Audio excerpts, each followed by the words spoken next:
नमस्कार, मैं हूं आपके साथ कविता राणा। सेम सेक्स मैरिज यानी कि समलैंगिक विवाह, इन दिनों देखिए इसी मुद्दे ने देश में बवाल मचाया हुआ है। सड़क से लेकर अदालत तक यही चर्चा हो रही है कि क्या समलैंगिक विवाह को कानूनी तौर पर हरी झंडी दिखाई जानी चाहिए। अगर कोर्ट इसे वैधानिक करार देता है तो क्या समाज इसे स्वीकार करेगा। इसी को लेकर देश का संत समाज सबसे ज्यादा भड़का हुआ है। समलैंगिक विवाह के विरोध में आंदोलन की चिंगारी किसी भी वक्त ज्वाला बन सकती है। लोगों से आह्वान किया जा रहा है कि अगर फैसला मानवता के खिलाफ आता है तो इसे मानने की बिल्कुल जरूरत नहीं है। और इसी कड़ी में गोवर्धन मठ पुरी के पीठाधीश्वर शंकराचार्य स्वामी निशिलानंद सरस्वती जी ने जो कहा उसने देश में तूफान ला दिया है। असल में देखिए, डे वन से स्वामी निशिलानंद सरस्वती समलैंगिक विवाह को वैधानिक किए जाने का विरोध कर रहे हैं, मानवता के लिए कलंक बता रहे हैं, सनातन संस्कृति के खिलाफ बता रहे हैं और अब तो उन्होंने इसको लेकर भविष्यवाणी करनी भी शुरू कर दी है। हाल ही में देखिए, स्वामी निशिलानंद सरस्वती ने ये भविष्यवाणी की है कि अगर समलैंगिक विवाह के पक्ष में फैसला आता है तो फिर प्रकृति न्यायाधीशों को दंडित करेगी, क्योंकि समलैंगिकता पशुओं की ओर ले जाती है और ये प्रकृति के बिल्कुल खिलाफ है। अब यहाँ एक सवाल ये उठता है कि आप और हम जिस सनातन संस्कृति से आते हैं, क्या उसमें समलैंगिक विवाह कहीं फिट बैठता है।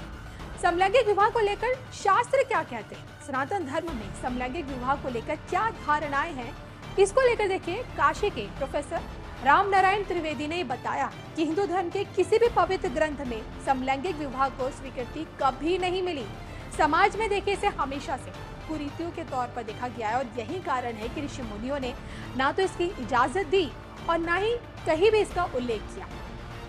अब देखिए, जो लोग समलैंगिक विवाह का पक्ष लेते हैं वो भगवान अयप्पा का उदाहरण देते हैं। अब आप यहाँ ये जान लें कि भगवान विष्णु और भगवान शिव के स्त्री रूप के मिलन से भगवान अयप्पा का जन्म हुआ और इसी प्रकार एक श्राप के चलते राजा इल के स्त्री रूप में परिवर्तन होने के बाद ही उनका विवाह बुध से हुआ। लेकिन किसी देवी का अन्य देवी या किसी देवता का किसी अन्य देवता के साथ विवाह का कभी कोई जिक्र धर्म ग्रंथों में नहीं मिला है। हिंदू महासभा के अध्यक्ष स्वामी चक्रपाणी महाराज भी कहते हैं कि इस संसार के सबसे पहले ट्रांसजेंडर का नाम राजा इल था।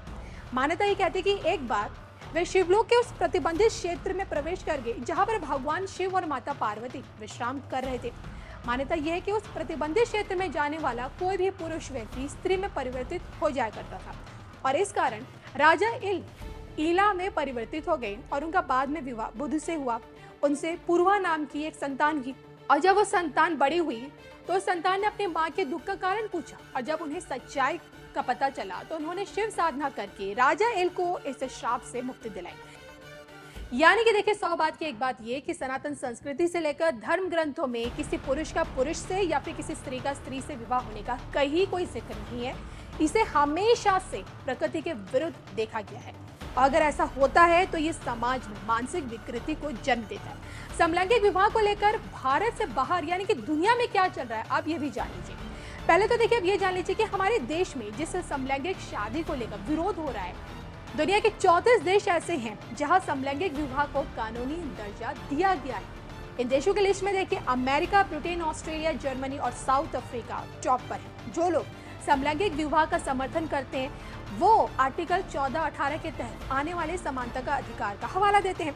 संविधान बदलने की ये लोग बात करते हैं, दलील देते हैं कि स्पेशल मैरिज एक्ट सिर्फ महिला और पुरुष को शादी की इजाजत देता है और ऐसे में इसे बदलकर जेंडर न्यूट्रल किया जाए। और जिन लोगों की सोच देखें समलैंगिक शादी के खिलाफ है, वो ये दलील देते हैं कि जैसे संविधान को बदला नहीं जा सकता वैसे ही शादी के मूलभूत विचार को भी बदला बिल्कुल नहीं जा सकता और अगर इसे कानूनी मान्यता दिया जाए तो इससे सामाजिक संतुलन बिगड़ सकता है। इसे देखिए, गोद लेने, तलाक, भरण पोषण, विरासत आदि इन तमाम संबंधित मुद्दों में बहुत सारी जटिलताएं पैदा हो सकती हैं। तो देखिए, आजाद भारत के समय से समलैंगिक को अपराध की श्रेणी में रखा गया था, लेकिन साल 2018 में कोर्ट ने इस पर ऐतिहासिक फैसला सुनाते हुए इसे अपराध की श्रेणी से बिल्कुल बाहर कर दिया। फिर कोर्ट में समलैंगिक विवाह को मान्यता देने की मांग उठी और जिस पर देखिए सुप्रीम कोर्ट में बैक टू बैक इस वक्त सुनवाई चल रही है। मुख्य न्यायाधीश डॉक्टर DY चंद्रचूड़ के अगुवाई में इस पर सुनवाई चल रही है और फैसले पर सबकी निगाह है। फिलहाल देखिए, देश का संत समाज इस पर क्या बोल रहा है, ये आप जरूर सुन लीजिए। कोर्ट के माननीय जज ये निर्णय दे रहे हैं कि समलैंगिक विवाह हो सकते हैं, कुछ दिन बाद कहेंगे पशु के साथ भी हम विवाह कर सकते हैं। मुझे लगता है इस निर्णय के खिलाफ पूरे संत समाज को पूरे देश में आवाज़ उठानी चाहिए। यह आज इस विवाह की बात कर रहे हैं, कल को ये लैंगिक अल्पसंख्यक समुदाय के रूप में ये डेवलप भी होगा। हमारे यहाँ विवाह केवल यौन सुख का माध्यम भर नहीं है, इससे संतति का संवर्धन। सुप्रीम कोर्ट ये भी बता देता कि दो लोग विवाह करेंगे तो पति कौन होगा, पत्नी कौन होगी, वो ये भी बता देते कि भारत की सीमाओं पर फिर फौजी कहाँ से आएंगे, सैनिक कहाँ से आएंगे, संत कैसे आएंगे। ये पश्चिम में कहीं होता होगा। जिस समय लिव इन रिलेशनशिप लेकर आए थे, मुझे लगता है भारतीय हमारी पारिवारिक मान्यताओं में भी उसकी आवश्यकता नहीं थी। खुलेआम व्यभिचार, अनाचार को, पापाचार को सुप्रीम कोर्ट के जजों ने बढ़ावा दिया लिव इन रिलेशनशिप के माध्यम से। आधार दिया भगवान कृष्ण और राधा का। भगवान राधा कृष्ण के प्रेम को आज की वासना की दृष्टि से आप लोग देखेंगे। मुझे लगता है कि बड़े पदों पर बैठे हैं, बड़ों जैसा व्यवहार करें। ये पूरी तरह हिंदू सनातन संस्कृति, उसकी पारिवारिक व्यवस्था को ध्वस्त करने का जो मैकाले ने पत्र लिखा था, मुझे लगता है मैकाले ने जो पत्र लिखा कि भारत को नष्ट करना है तो इसकी संस्कृति, सभ्यता, परिवार, इसको नष्ट कर दीजिए। अब उस पर अंतिम कील ठोकने का काम ये सुप्रीम कोर्ट के माननीय जज कर रहे हैं। यह हमारी भारतीय संस्कृति के खिलाफ है और इस तरह से यदि कोई आदेश आता है तो वह बिल्कुल ही निंदनीय होगा।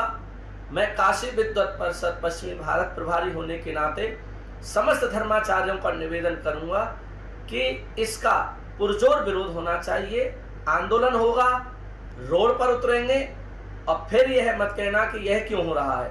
बिल्कुल सख्त निर्देश दिया जाता है संत धर्माचार्यों की तरफ से कि इस तरह का कोई आदेश आता है, अरे पुरुष आपस में विवाह करेंगे। सृष्टि की रचना भगवान ने क्यों की, मनु और शत्रुपा को क्यों बनाया। यहाँ माता पिता है, भाई बहन का दर्जा होता है, बुआ का, दादी का दर्जा होता है, चाचा का दर्जा होता है, पिता दादा दादी का दर्जा होता है। इस तरह से कहाँ से यह समलैंगिकता वाले विवाह का यह सब चल रहा है। और पुरुष आपस में शादी करेंगे तो भाई बहन और पति पत्नी, माता पिता का रिश्ता कहाँ जाएगा। माननीय सुप्रीम कोर्ट से निवेदन है, आग्रह है, विनम्र विनती है कि इस काले कानून को जो आप बनाने जा रहे हैं इसको कृपया वापस लें, क्योंकि ये किसी भी प्रकार से कानून हमारी भारतीय संस्कृति के लिए ठीक नहीं है। ये संस्कृति के लिए घातक सिद्ध होगा। और अगर आपको इस प्रकार का कोई कानून बनाना भी है तो पहले आप देखें कि और जो विश्व के देश हैं उनमें इस कानून के लिए क्या स्थिति चल रही है, क्योंकि और कहीं पर भी इस प्रकार का कोई कानून नहीं है, किसी भी देश में नहीं है। और ये वास्तव में अगर हम देखें तो विवाह हमारी जो सनातन पद्धति है, सनातन धर्म है हमारा, अगर एक कानून बनेगा तो ये बताइए कि विवाह कौन करेगा, बच्चे कहाँ से पैदा होंगे। तो इस प्रकार के कानून, और जल्दी इस कानून को बनाने में निश्चित जल्दबाजी ना करिए। अगर आपको कानून बनाना भी है तो निश्चित आप इसके लिए पहले कुछ शिक्षाविदों से, धर्म गुरुओं से और कुछ चिकित्सकों से, और इस प्रकार के कानून के लिए एक जन संवाद कीजिए। जन संवाद के माध्यम से इसका समस्या का समाधान निकालिए। ये मैकाले और डार्विन ने जो आकर के भारत के आक्रमण किया था इन अंग्रेज़ों ने और अपनी सत्ता स्थापित की थी, उसी समय से डार्विन और मैकाले ने कसम खाई थी कि हम हिंदू संस्कृति को समाप्त करके रखेंगे। तो उनके अनुयायी आज भी यहाँ हैं। वो चले गए हैं लेकिन उनकी मानसिकता वाले लोग आज भी हमारे यहाँ रह रहे हैं। कहीं ना कहीं भारतीय संस्कृति को नष्ट भ्रष्ट करने का ये कुप्रयास है और इस प्रयास में ना वो लोग पहले सफल हो पाए, ना आज सफल होंगे, ना आगे कभी सफल हो पाएंगे। क्यों? सनातन का, हिंदू का जो बीज है वो इतना निर्बल नहीं है कि वो अपनी संस्कृति को ऐसे ही सहज में नष्ट करने देगा। हमारे पुरखों ने, हमारे बुजुर्गों ने खूब लड़ाई लड़के, पहले मुगलों से, फिर अंग्रेज़ों से, और आज के जो मिश्रित वर्ण संकर मुगल और अंग्रेज हैं उनसे भी लोहा लेने के लिए तैयार हैं। ऐसे किसी कानून को हम लोग पारित नहीं होने देंगे। कानून की मांग करने का एक प्रयास यह भी लगता है कि मैंने एक दिन और कहा था कि कह रहे हैं जनसंख्या नियंत्रण होगा। जनसंख्या नियंत्रण के लिए इस प्रकार से किया जाएगा।